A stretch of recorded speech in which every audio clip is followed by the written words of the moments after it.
Terceiro vídeo, nós estamos aqui falando sobre o Adventismo do sétimo dia, contando um pouco da sua história e de suas doutrinas. Depois, quando nós vimos a formação da igreja, onde teve o seu primeiro pastor, que foi Frederick Wheeler, né, aonde teve o início da igreja em 1844, que se torna a primeira igreja adventista a guardar o sábado, por influência da irmã, da senhora Raquel Watts, né, se é a pronúncia, eu não sei se é muito bem dessa forma, começa então a vir outras pessoas que acreditavam nesta pregação, né, millerista, e se agregar ao adventismo. E não eram pessoas leigas, eram pessoas que estudavam a Bíblia, contudo, essas pessoas acabavam acreditando nesse advento. Então, o senhor Samuel Snow, né, ele acaba pregando de uma maneira tão convincente, mas tão convincente, que ele calcula, dentro das profecias bíblicas, um dia e o ano para a vinda do nosso Senhor Jesus Cristo. Isso foi em 22 de outubro de 1844. Dias antes desta data, Francis Fox, que também foi um outro adventista, mediante também a essas coisas de profecia, né? Dentro de visões proféticas, ele acaba recebendo uma outra visão, aonde que ele vê os mileristas caminhando em rumo à terra prometida. Então, essa expectativa acaba gerando uma comoção em mais ou em cerca de 100 mil pessoas que acabam aguardando Jesus nos bosques, acabam aguardando Jesus dentro das suas casas, esperando a vinda de Cristo, esperando ele descer nas nuvens para arrebatar a sua igreja. E Jesus não voltou. Esse dia ficou conhecido pelos próprios adventistas como o dia do grande desapontamento, onde as pessoas se entristeceram, muitas pessoas saem do adventismo, acabam indo para outras religiões, para outras igrejas, né? Ali, porque coisas notam, perdem a esperança, uns perdem a esperança por completo da vinda de Cristo. Todavia, surge um outro personagem nessa história, que é Irã Edson, que ele acaba tendo uma resposta sobre o que tiver acontecido, né? Eu creio que, pela uma fé genuína, ele procura uma resposta para esse erro que acaba sendo cometido ali.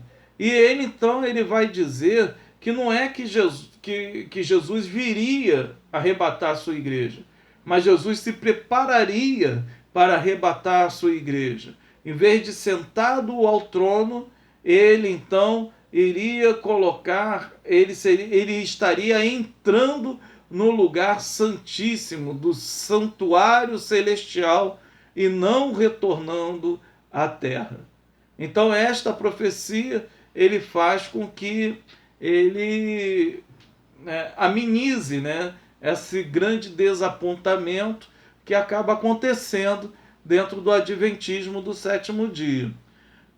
Quando nós falamos de adventismo do sétimo dia, todos reconhecem logo o primeiro nome, né?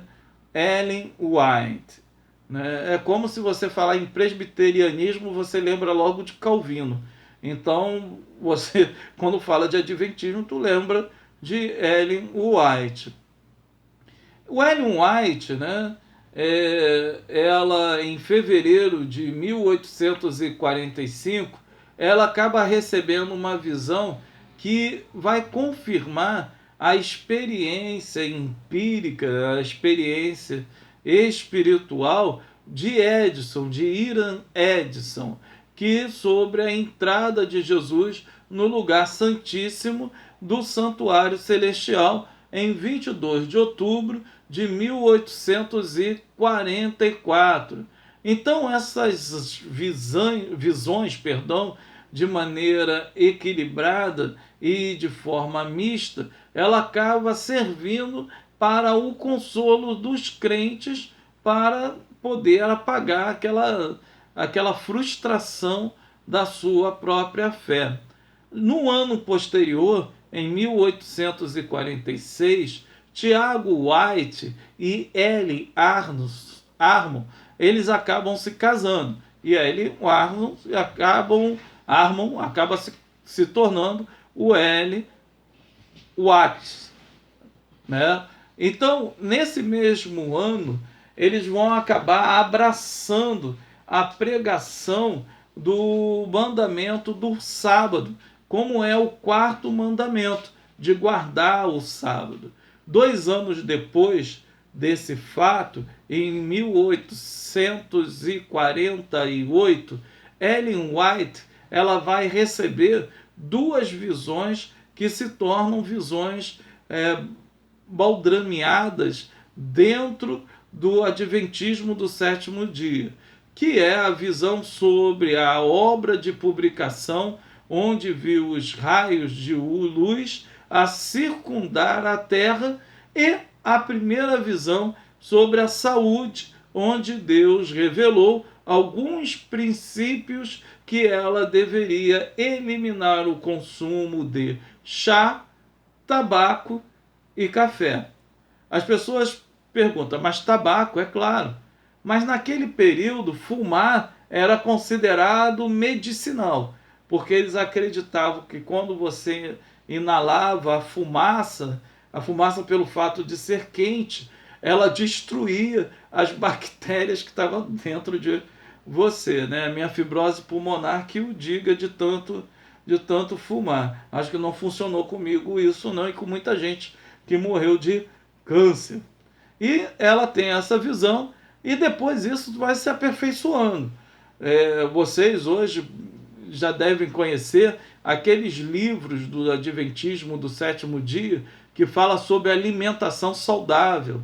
E é tudo baseado dentro de uma visão de saúde. Mas voltando aqui para o nosso período histórico, que o tempo ruge, em 1852, os adventistas sabatistas, eles acabam publicando panfletos e revista. E em 1853 é organizado a primeira escola sabatina, aonde eles se reúnem para aprender as suas doutrinas, como os cristãos protestantes evangélicos acabam assim fazendo no domingo. Em 1852, Ellen White ela tem uma nova visão, que é a visão do grande conflito. Eu ia pegar o livro aqui para mostrar para vocês, mas eu tirei a foto e botei no slide. Não dá tempo de explicar todo o grande conflito, né? É bem interessante, até mesmo para fazer um TCC sobre isso. Mas essa visão, numa forma sintetizada, Deus acaba mostrando para ela uma história cósmica dentro do plano da redenção, aonde o diabo e Jesus acabam lutando um para com o outro. Em 1860, ocorrem dois grandes fatos de suma importância.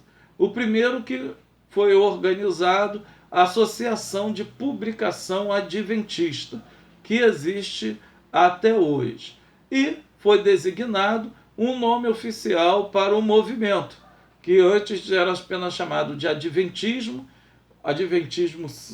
Sabatiano, e depois passou a ser conhecido como Igreja Adventista do Sétimo Dia. Após esses dois grandes episódios, foi criado um núcleo aonde poderia trabalhar as igrejas dentro de um crescimento. E em 6 de outubro de 1861 foi organizada a primeira sede que passou a ser conhecida como Conferência de Michigan, aonde eu coloquei também a foto para que vocês possam ver. Terminamos aqui o terceiro vídeo e vamos para o quarto.